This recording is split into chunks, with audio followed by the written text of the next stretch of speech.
Príprava strešnej plochy v nároží sa začína pokládkou poistnej hydroizolačnej fólie.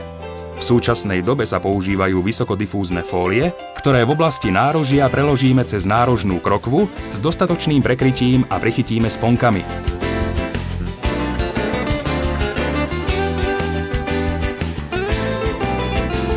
Vrchnú preloženú časť fólie prelepíme lepiacou páskou.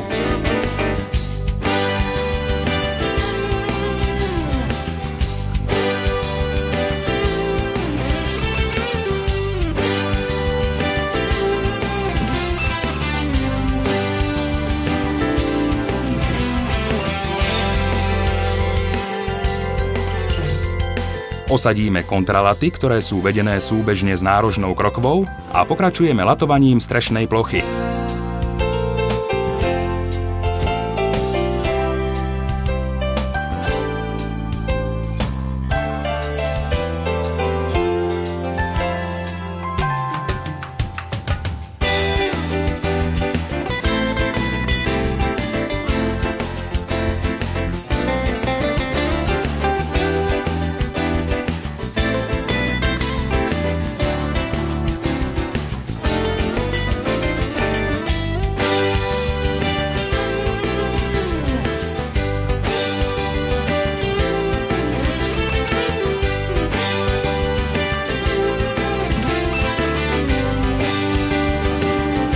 Škrydly dorežeme do nárožia, tak aby sme vytvorili priestor na vetranie.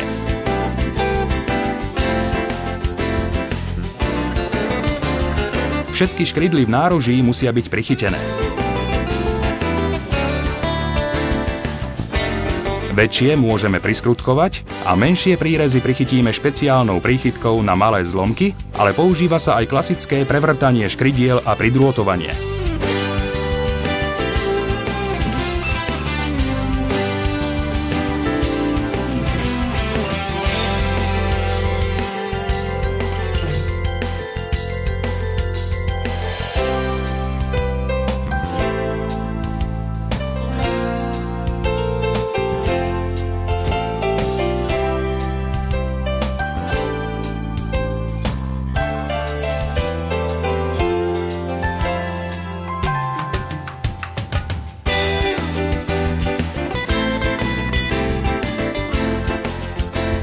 Pokračujeme osadením nárožnej laty.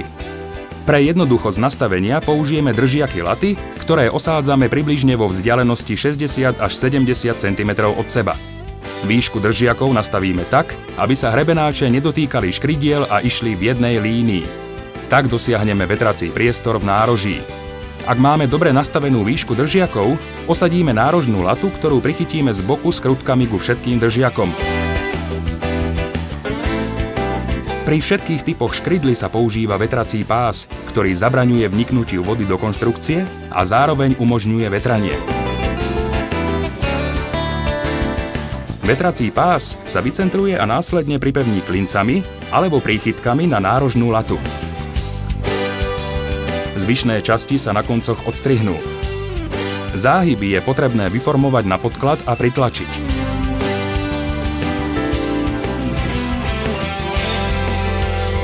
Osadíme hrebenáč na ukončenie nárožia, ktorý prevrtáme a prichytíme tesniacou skrutkou.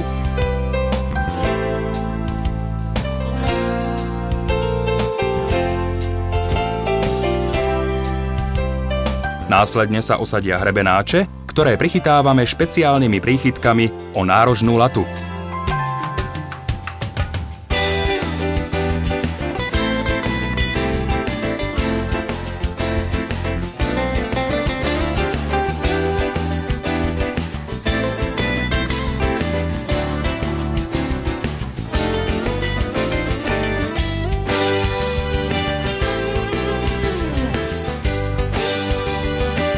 Pri styku dvoch nároží a hrebeňa hrebenáče upravíme podľa potreby a prichytíme.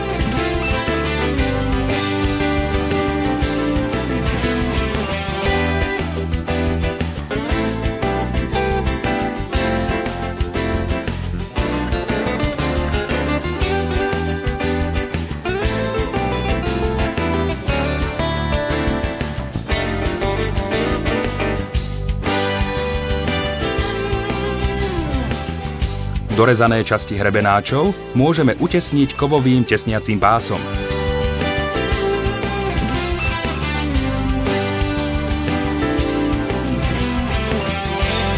Styk prekryjeme rozbočovacím hrebenáčom, ktorý podľa potreby upravíme, prevrtáme a prichytíme tesniacou skrutkou.